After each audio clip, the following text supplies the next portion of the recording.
Bismillahirrahmanirrahim. Assalamualaikum warahmatullahi wabarakatuh. Baik anak-anak, pada pertemuan kali ini kita akan belajar bahan ajar fisika untuk pokok bahasan hakikat fisika, notasi ilmiah, dan keselamatan di laboratorium. Terkait dengan pokok bahasan ini, video pembelajaran ini dipersembahkan oleh MGMP Fisika MA Jawa Timur. Kompetensi dasar yang akan peserta didik miliki setelah mempelajari bab ini, yang pertama adalah kompetensi pengetahuan, yaitu KD 3.1. Menjelaskan hakikat ilmu fisika dan perannya dalam kehidupan, metode ilmiah, dan keselamatan kerja di laboratorium. Kemudian yang kedua, kompetensi keterampilan, yaitu KD 4.1. Membuat prosedur kinerja ilmiah dan keselamatan kerja. Pada materi ini akan dibahas yang pertama nanti berkaitan dengan hakikat fisika, kemudian peran fisika dalam kehidupan, yang berikutnya metode ilmiah, dan yang terakhir berkaitan dengan keselamatan kerja di laboratorium. Tetapi dalam video pembelajaran ini akan disampaikan berkaitan dengan hakikat fisika dan peran fisika dalam kehidupan. Terkait dengan hakikat fisika yang pertama adalah fisika sebagai proses. Fisika sebagai proses ini sering disebut dengan way of investigating. Apa itu fisika sebagai proses? Maksudnya adalah gambaran tentang cara yang digunakan ilmu fisika dalam mengumpulkan pengetahuan.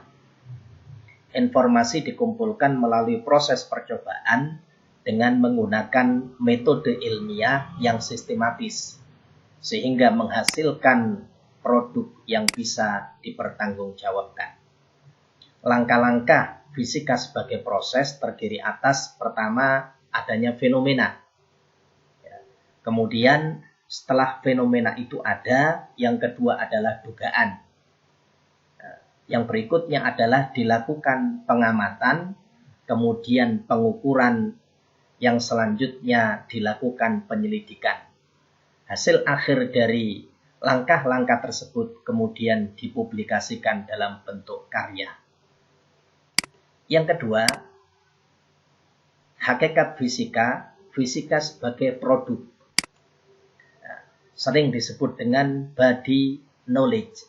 Apa itu fisika sebagai produk? Maksudnya adalah fisika merupakan kumpulan pengetahuan yang mempelajari kejadian-kejadian di alam. Kejadian tersebut kemudian ditangkap oleh indera manusia sehingga melahirkan satu pengetahuan. Secara ringkas, langkah-langkah terkait dengan fisika sebagai produk yang pertama adalah adanya kejadian di sekitar kita. Kemudian kejadian itu ditangkap oleh indera, dilakukan proses penyelidikan sehingga dihasilkan hasil penyelidikan yang kemudian dianalisis. Hasil akhir dari kerja tersebut menghasilkan produk ilmu fisika. Kemudian yang berikutnya adalah fisika sebagai sikap. Sering disebut dengan way of thinking. Apa itu fisika sebagai sikap? Maksudnya adalah fisika sebagai salah satu cabang ilmu pengetahuan alam memiliki karakter atau sikap ilmiah yang melekat kuat. Adapun sikap ilmiah yang harus ada, yang harus dimiliki oleh seorang fisikawan, yang pertama adalah rasa ingin tahu. Sikap ini biasanya ditunjukkan dengan suka bertanya berkaitan dengan objek atau peristiwa. kemudian memiliki sifat kritis, ya, tidak mudah untuk menerima satu kesimpulan tanpa adanya bukti yang kuat. Kemudian objektif, yaitu biasanya ditunjukkan dengan menuliskan hal-hal yang dilihat, dirasa, dan diamati sesuai dengan yang sebenarnya. Kemudian sikap yang lain, sikap ilmiah dari seorang fisikawan adalah tekun dan tidak mudah putus asa. Kemudian yang kelima terbuka, dan yang keenam adalah bertanggung jawab. Ini hakikat fisika. Kemudian yang kedua terkait dengan peran fisika dalam kehidupan. Dalam pembahasan ini, peran fisika dalam kehidupan sesungguhnya sangat banyak kita jumpai. Di antaranya yang pertama, penerapan fisika dalam bidang kedokteran dan kesehatan. Di bidang kedokteran dan kesehatan kita bisa menemukan bagaimana sinar Röntgen untuk mendeteksi patah tulang. Sinar ini, penemuan ini amat erat kaitannya dengan peran ilmu fisika. Kemudian juga penemuan sinar laser untuk memecah batu ginjal dalam tubuh. Ini juga melibatkan skill terkait dengan keilmuan fisika. Yang berikutnya, termasuk peran fisika dalam kehidupan adalah penemuan di bidang pertanian. Dalam bidang pertanian, misalnya ditemukannya bibit unggul melalui proses rekayasa genetik. Sehingga dengan bibit ini akan membawa banyak manfaat bagi petani.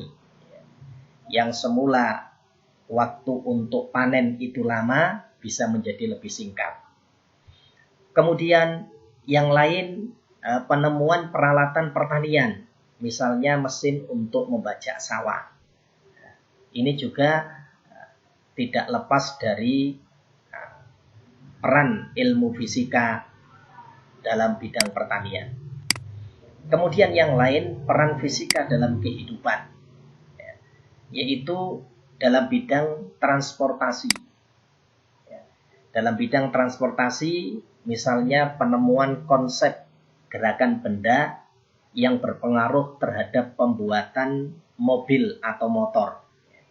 Kalau dalam pembahasan ilmu fisika, ini nanti akan dibahas terkait dengan gerak melingkar.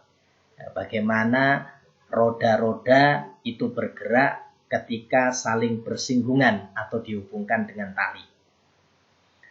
Yang lain dalam bidang transportasi yaitu pembuatan kereta maglev.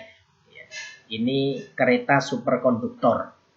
Yaitu prinsip kerja kereta api ini memanfaatkan gaya magnet untuk mengangkat kereta sehingga mengambang dan tidak menyentuh pada rel. Akibatnya gaya gesek dapat dikurangi. Yang keempat, peran fisika dalam kehidupan, misalnya di bidang industri. Di bidang industri kita kenal penemuan berbagai jenis mesin. Misalnya mesin diesel, mesin bensin untuk memudahkan produksi. Ada juga penggunaan sonar dalam industri kelautan.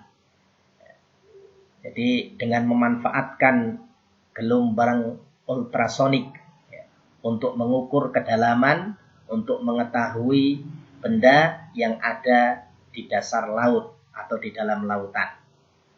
Kemudian yang kelima, termasuk peran fisika dalam kehidupan, adalah di bidang komunikasi.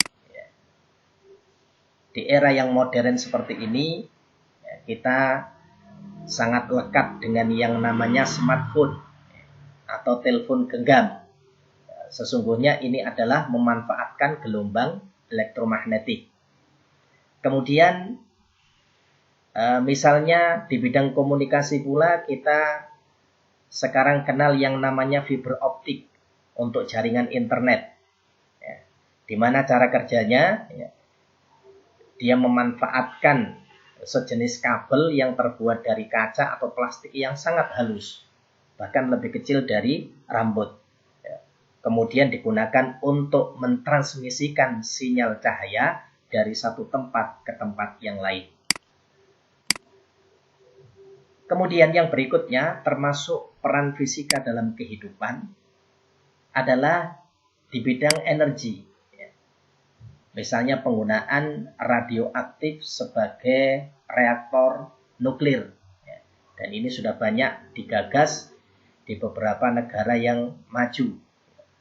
Termasuk pula penggunaan sel surya sebagai energi alternatif. Nah, kalau pada bagian sel surya ini di negara kita sudah banyak berkembang dan dimanfaatkan misalnya untuk penerangan lampu-lampu yang ada di jalan raya. Kiranya itu beberapa penjelasan terkait dengan hakikat fisika dan peran fisika dalam kehidupan. Untuk materi terkait dengan metode ilmiah dan keselamatan kerja di laboratorium akan kita lanjutkan pada pembahasan berikutnya. Semoga bermanfaat. Kita akhiri. Wassalamualaikum warahmatullahi wabarakatuh.